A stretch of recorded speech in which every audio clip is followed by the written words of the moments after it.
قرآن برای انسانیت کلانترین معجزه الله است. قصه حیاتی رعد محمد الکردی.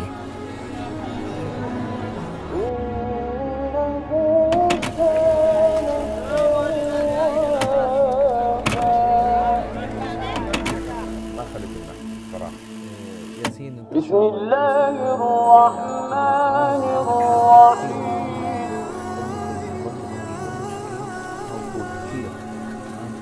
واعتقد هذه الموضوع هي رب سبحان الله اللي مثله. قل هو الله أحد الله الصمد لم يلد ولم يولد ولم يكن له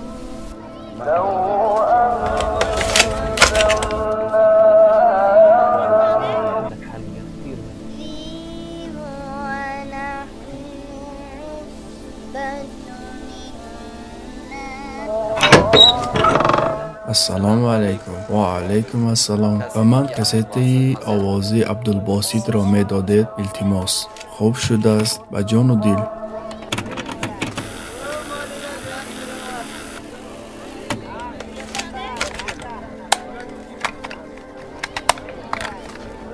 تشکر.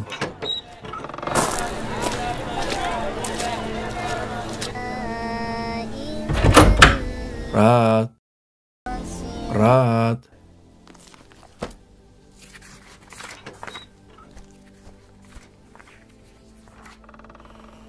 پسرم به من یک استکان آب بیار.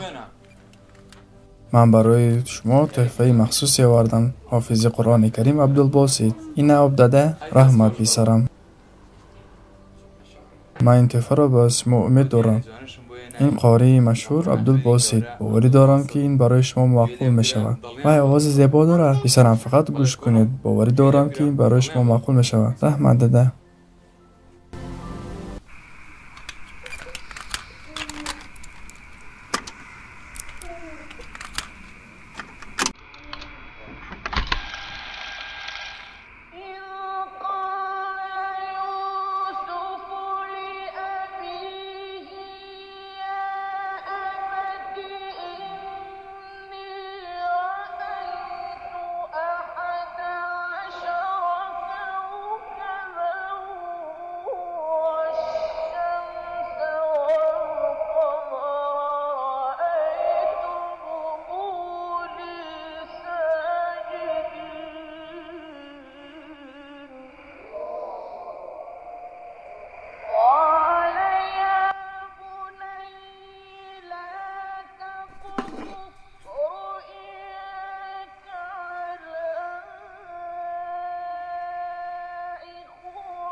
داده هم پسرم. آواز شیخ یک خیل. آواز عبدالباسط. ها عبدالباسط خیلی آواز زیبا دارد. وای مرا شوقمند کرد.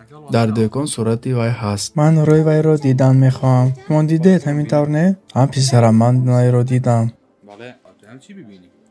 من هم برای دیدن وای روان میشم. البته پسرم رفته دیدن تا ممکن.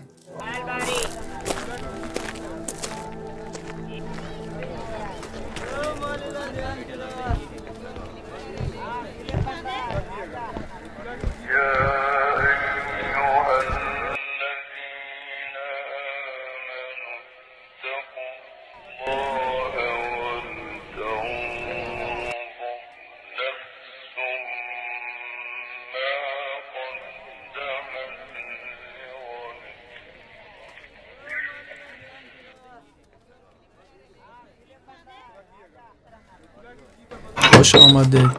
سلام جناب. شما چیزی را گفته ایستادید. دادم به من کسیته عبدالباسط را خرید. من او را خیلی دیدن میخواهم. هر شب در خیال همان کسم. در این رسم ها صورتی وای هست. این عبدالباسط.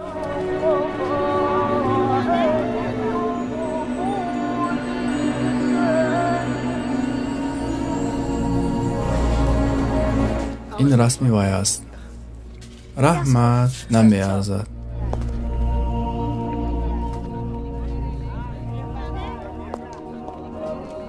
إذا الشمس كورت وإذا النجوم السلام ورحمة الله. السلام عليكم. وإذا الجبال سيرت خیلی زور. رعد شما اگر مشغولیت ها رو دوام دهید بسیار با موفقیت میشه. البته داده خدا خواهد. وإذا البحار سجرت وإذا النفوس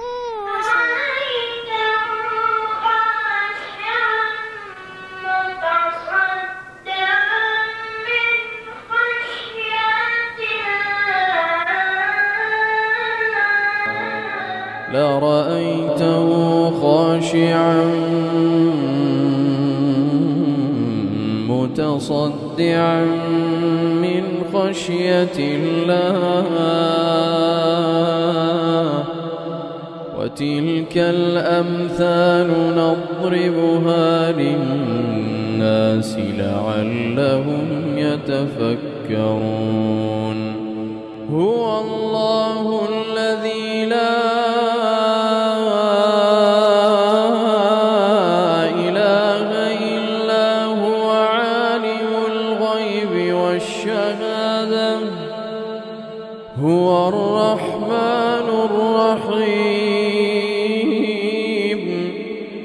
هو الله الذي لا إله إلا هو الملك. بسم الله الرحمن الرحیم. به نام الله مهربان. درود و سلام بر پیامبران ما محمد مصطفی صلی الله علیه و سلم. من رعد ابن محمد ابن عبدالرحمن ابن صالح کردی در شهر کرکوک تولد شده در همین جا کلان شدم. مکتب میانه را در همین جا تمام کردم. بعد در اینستیتوت امام و خطیبان تحصیل کردم. شما دیدگی این صحنه کوتاه درباره کودکیم بود. من چطور آغاز کردم؟ شیخ عبدالباسط رحمت الله علیه را چطور گوش کردم؟ چطور شوقمند گردیدنم و با طرز قرائت مصر چطور مهر ماندنم قصه‌اش بود. این لوحه همان دوری که از سرم گذرانیدم و برای رسانیدن حسیات خود تیار کرده شده است. من از خردسالی قرآن را دوست می داشتم و از ذوق به قرآن داشتم. بسیار وقت در خانه، در جماعت ها و در مکتب قرآن می خوندم. حالا در یادم هست سال 1999 در تحصیلی مکتبیم هر روز پنجشنبه در نزد استادان و طلبگان برآمده قرائت می کردم.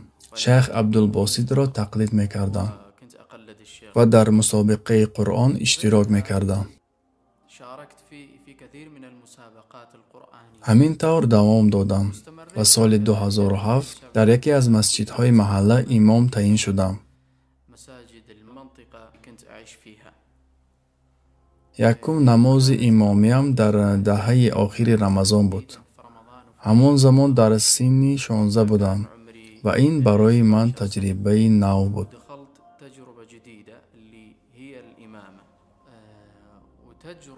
یکمین بار در نماز جماعت امامتی کردنم و در پیش امام شده گذشتنم را گفتم. همین قدر در هیجان شدم حتی از ترس لرزش دستانم در یادم است.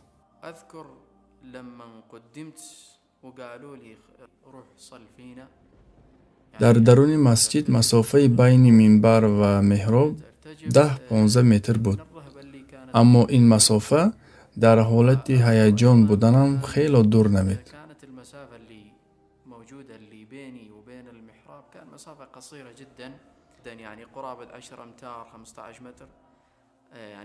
اما با معجزه الله وقتی که تکبیر را گفتم تمام هیجانم رفت.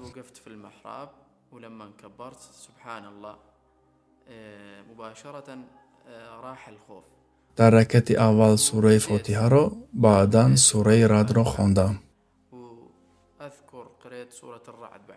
همین یکمین نماز جماعتم بود.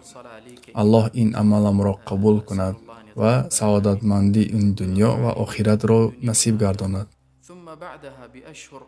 بعد از چند ماه در مسجد امام شافعی در شهر کرکوک گذشتم. این با تکلیف شیخ رمضان الکردی بود. وی کس سال 2013 وفات کردند. الله وی کس را از قطاره شهیدان کند. با همراهی شیخ رمضان در یک مسجد خدمت کردیم. من نماز شام را می‌خواندم و وی کس خفتن را می‌خواند. آواز وی کس خیلی زیبا بود. اگر یوتیوب را جستجو کنید، شیخ رمضان شکور کردی قرائت‌هایش را می‌توانید گوش کنید. در عین زمان با فضل الله یک نید در یک چند مسجد امام هستند. در کرکوک مسجد امام شافعی، مسجد جنت و در مسجد شیخ دکتر عبداللطیف احمد خدمت کرده شدم. بعضا در مسجد احمد الحبی در دبی امامتی میکنم. من هم با مانند دیگر قاری‌ها در مکتب مصر تحصیل کردم. من با اسلوب شیخ عبدالباسط، شیخ محمد صدیق المنشوی، شیخ حسری، شیخ مصطفی اسماعیل و محمود علی البنا یاد گرفتم.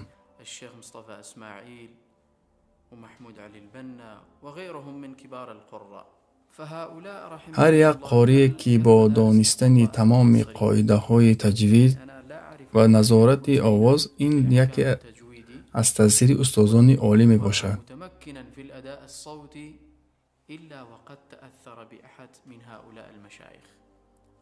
قرائت با تجوید آنها برای ما منبع اساسی می باشد.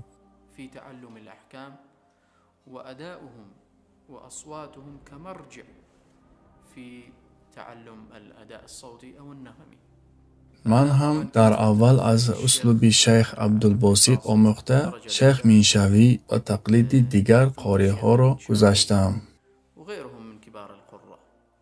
تا حال در قرائت با اسلوب آنها عمل میکنم.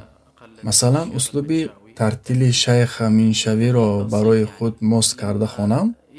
با دیگرگونی خود با اسلوب شیخ عبدالباسط گذشتنم ممکن.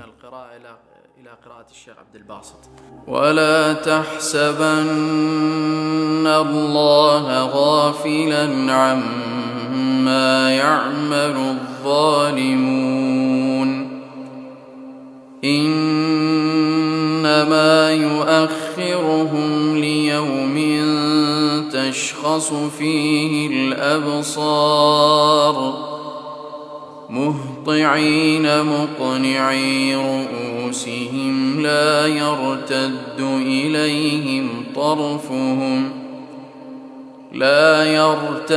إليهم طرفهم وأفئدتهم هواء وأنذر الناس يوم يأتيهم العذاب فيقول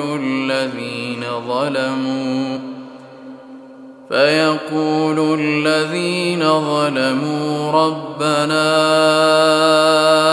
أخرنا إلى أجل قريب نجب دعوتك ونتبع الرسل أولم تكونوا أقسمتم من قبل ما لكم من زوال.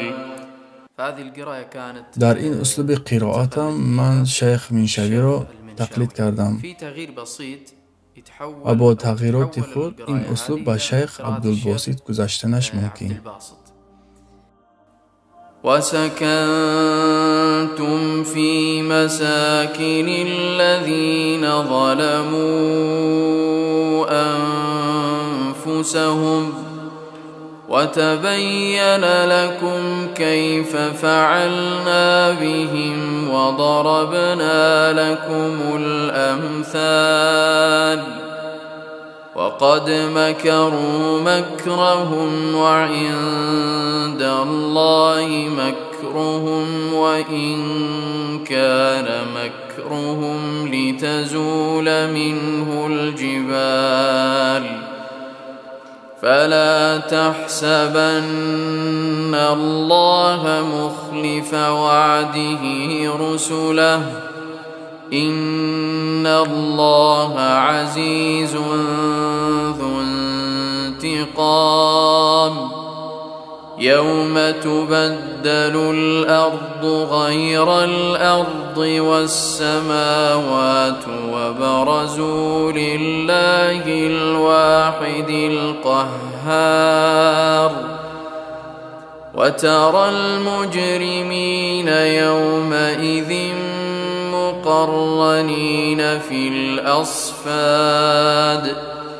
سرابيلهم من قطران وتغشى وجوههم النار ليجزي الله كل نفس ما كسبت إن الله سريع الحساب هذا بلاغ للناس ولينذروا به وليعلموا أنما هو إله واحد وليذكر أولو الألباب.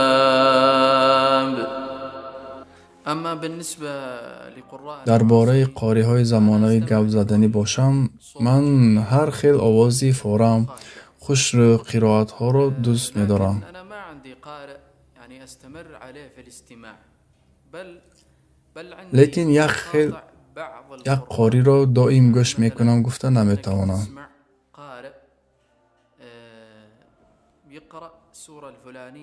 بسیارتر چه خیلی زیبا و تأثیر بخش خواندن قاری ها رو دوست می‌دارم. كما ذكرت قبل قليل ما عندي قارئ استمر عليه في الاستماع بل عندي التلاوات المختارة لهم یعنی من قرائت ها و اودیوهای کوتاهی انتخاب شده را گوش میکنم. الله به آنها برکت دهد و از همه ما قبول کند.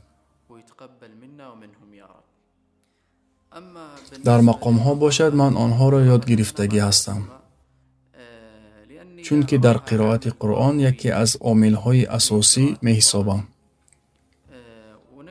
مقام ها برای قاری باز هم زیبا گشتن قرائت درجه دومین می حسابم.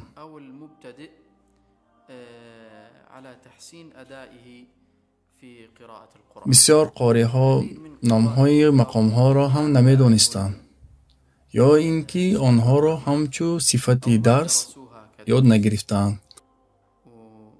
مثلا شیخ محمد صدیق المیشوی مقام ها را ناآموخته است، بلکه آنها را با واسطه شنوایی از خود کرده است. همچو شیخ عبدالباسط هم در تمام مقام ها نخوانده است، اما با این نگاه نکرده قرائت آنها به تمام جهان پهن شده قبول گردیده است. من هم مقام ها را به درجه فهمش عموم می دانم و این علم به واسطه شنوایی شکل گردیده است. مثلا اگر من بخوانم سوره فاتحه را به تمام مقام ها خواندنم ممکن انشاءالله. الحمد لله رب العالمين الرحمن الرحيم مالك يوم الدين إياك نعبد وإياك نستعين اهدنا الصراط المستقيم صراط الذين أنعمت عليهم غير المغضوب عليهم ولا الضالين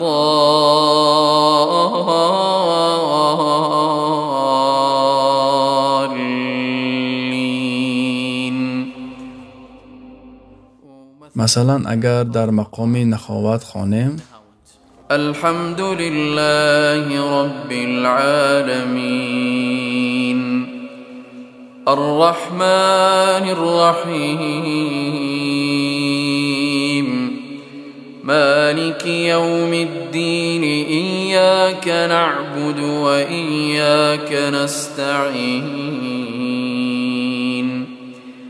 اهدنا الصراط المستقيم صراط الذين أنعمت عليهم غير المغضوب عليهم ولا الضالين.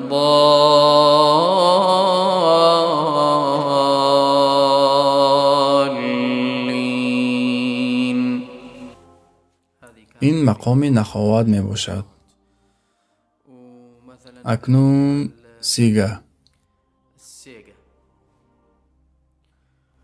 الحمد لله رب العالمين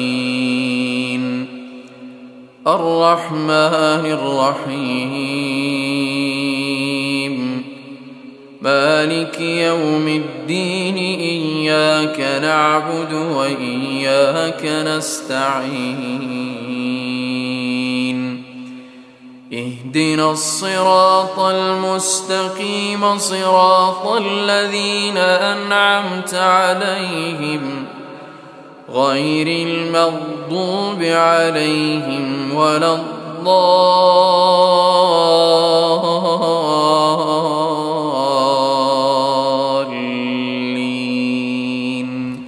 یا این که با مقام سبا می خوانیم.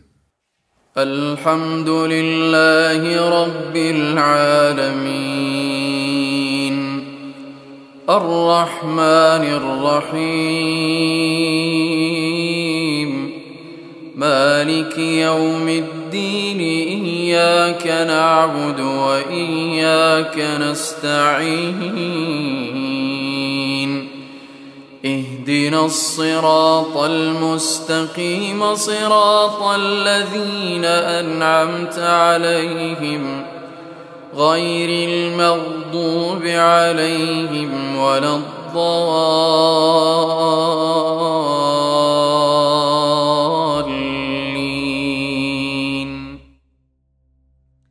بعداً مقام کرد.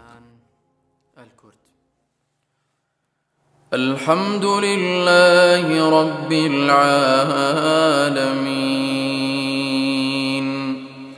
الرحمن الرحيم مالك يوم الدين إياك نعبد وإياك نستعين اهدنا الصراط المستقيم صراط الذين أنعمت عليهم غير المغضوب عليهم ولا الضالين.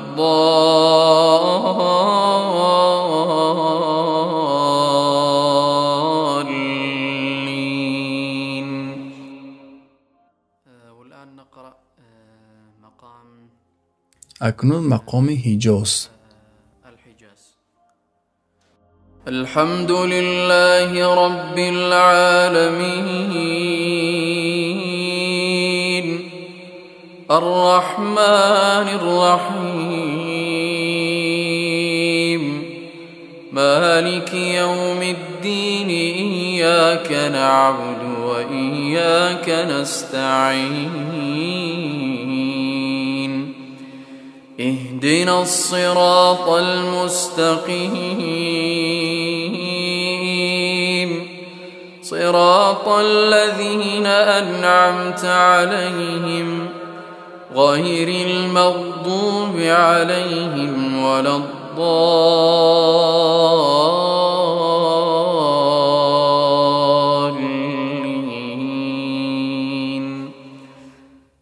این مقام حجاز بود.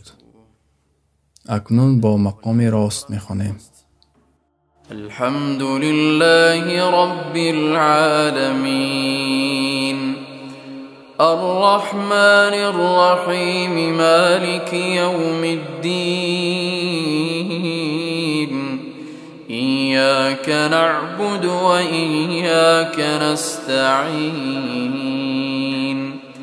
اهدنا الصراط المستقيم صراط الذين أنعمت عليهم غير المغضوب عليهم ولا الضالين.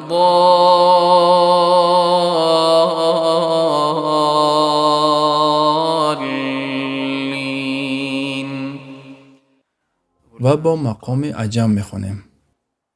الحمد لله رب العالمين الرحمن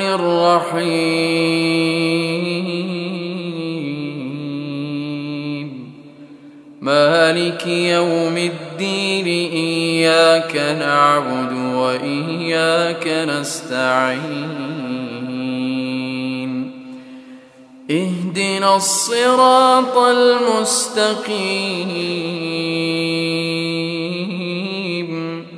صراط الذين أنعمت عليهم غير المغضوب عليهم ولا الضالين.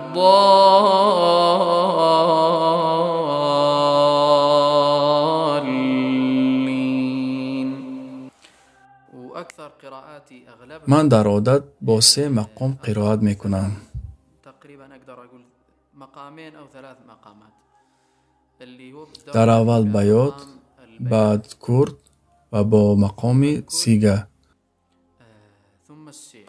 میدونم که یکی از نعمتهای کلام برای انسانها این آواز زیبا است. صوتا با آواز زیبا قرآن را تلاوت کردن، از این نعمت به الله شکرانه کردن، وی را قدر کردن و از آن درست استفاده بردن لازم است. از الله این نعمت را از ما با برکه قبول کردنش را پرسیدن لازم. هبة من الله بی شبهه آواز زیبا این هدیه الله است. للإنسان أية قدرة في اكتسابها انسان وی را حاصل کرده نمیتواند. لكن این فقط الله خواستگی بنده هایش نصیب میگردد. إلى 3 أقسام. در عموم قرائت انسان ها را به 3 گروه جدا کردن ممکن. صوتا جميلا یکم گروه قاری هایی که قابلیت خوشاواز آوازی و آنها مهین خوشاواز يحسنون أداء و با تجوید مکمل اجرا میکنند. يعني در این قرائت از همه درجه بالا به حساب می رود. النغم. فهذا القسم أو هذه المرتبة أعلى مرتبة في الأداء الصوتي. والقسم دویم الثاني گروه این قاری ها صاحب آواز زیبا هستند، يعني فيهم أنهم أصحاب اما در آهنگ قرائت یا اینکه قاعده های تجوید به خطاگی راه می دهند. في الأداء أو ما يحسنون الأداء بعضا مقام ها را نادرست استفاده می برند یا اینکه به حفظ آهنگی قرائت به مشکلی دچار می شوند. هل أنهم يستمعون لكبار القراء المتقنين أدائيا راه حل این خیل قاری ها استادان کلام را گوش کردن، از آنها حرف ها را درست تلفظ کردن، دراز کرده خواندن، متن و مقام را از خود کردنشان لازم است. الأداء الصوتي أو النغمي. گروه سوم این خیل انسان ها قابلیت آواز زیبا نیستند، اما آنها قابلیت شنوایی دارند. أذن عندهم سليمة خطاگی ها را اصلاح کرده می توانند. خطأ عن الصواب والنشاز اگر قاری در قرائت خطاگی آهنگی داشته باشد، آنها زود می فهمند. لمن يستمعون لقارئ وهذا القارئ قد يخطئ خطأ نغميا أو أدائيا اما آنها قابلیت آواز خوشرو نیستند. أن هذا القارئ قد أخطأ لأن أذن كما ذكرنا يعني سابقا لأن أذن عندهم سليمة يقدرون يميزون أن هذا أخطأ ولا چونکه آواز زیبا نعمتی که از جانب الله داده می شود. يحسنوا أصواتهم لأن الهبة الإلهية ما موجودة فيهم اللي هي جمال الصوت. أما قاری اسلوب دیگر قاری را تقلید کردنش ممکن است. بالتفصيل در این مسئله تفصیلات هست. اگر قاری نو سر کرده باشد بد أن يمر وای از سطح تقلیدی کسی گذشتنش لازم. اللي هي مرحلة التقليد. فأنا لا أعرف قارئ من یگان قاری کلان را نمیدانم يعني که از این سطح نگذشته باشد. لابد أنك تمر بمرحلة التقليد، وحتى إذا مثلا استمرت مثلا سنة أو سنتين أو 3 سنوات أو يمكن أكثر، کسی نو سر کرده است نه کم در دوام 3 سال قاری های مشهور را گوش کرده و تقلید کرده از خود کردنش لازم. طريقة القراءة والأداء. وهذا التقليد يعني ما مذموم.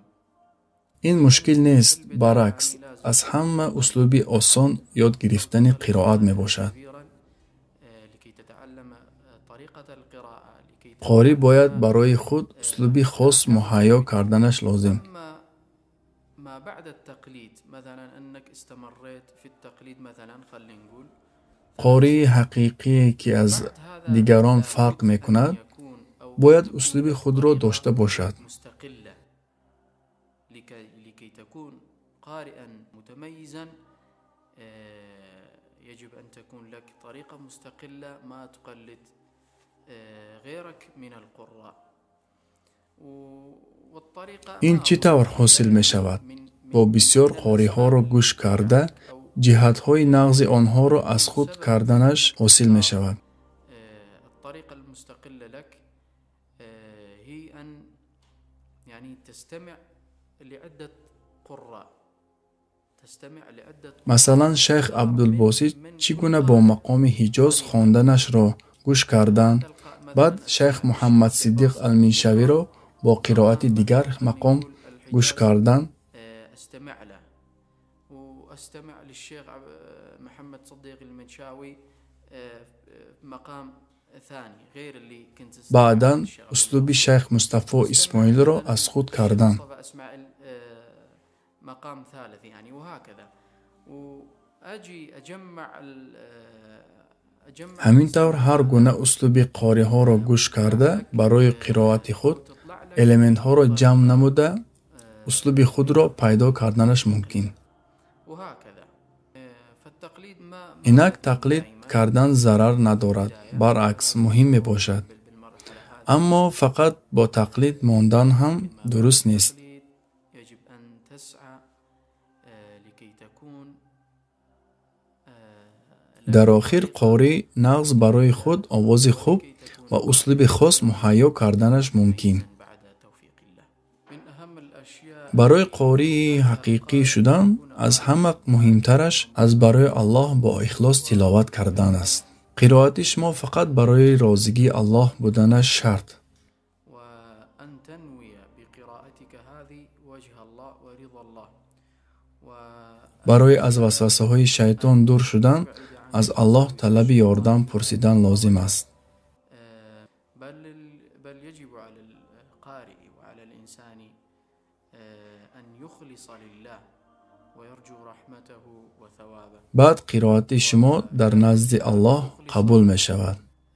كنت موفقا وصارت قراءتك قراءة موفقة ومقبولة عند الله سبحانه وتعالى.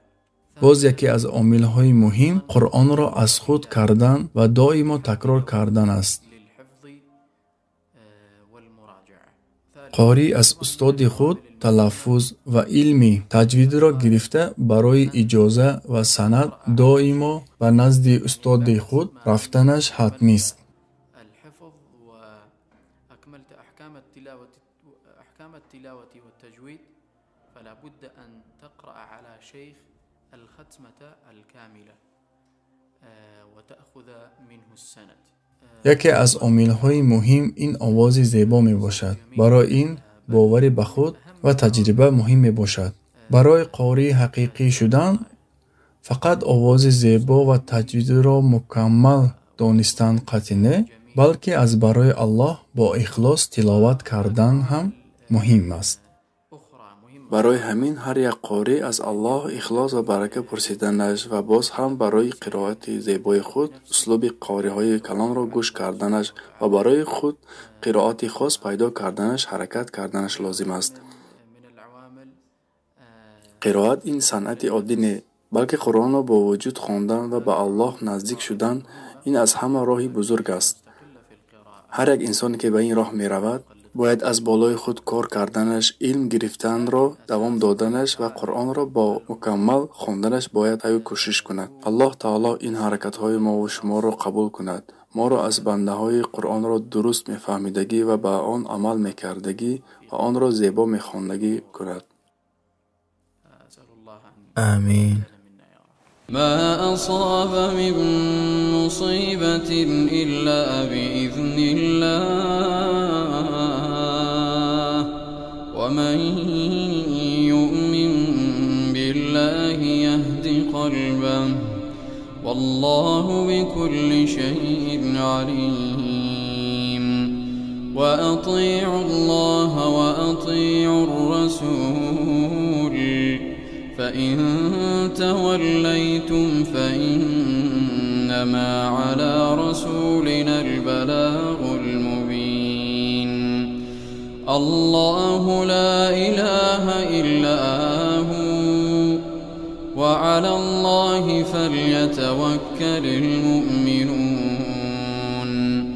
يا أيها الذين آمنوا إن من أزواجكم وأولادكم عدوا لكم فاحذروهم وإن تعفوا وتصفحوا وتغفروا فإن الله غفور رحيم إنما أموالكم وأولادكم فتنة والله عنده أجر عظيم فاتقوا الله ما استطعتم واسمعوا وأطيعوا وأنفقوا خيرا لأنفسكم ومن يوق شح نفسه فأولئك هم المفلحون إن تقرضوا الله قرضا حسنا يضاعفه لكم ويغفر لكم والله شكور حليم عالم الغيب والشهادة العزيز الحكيم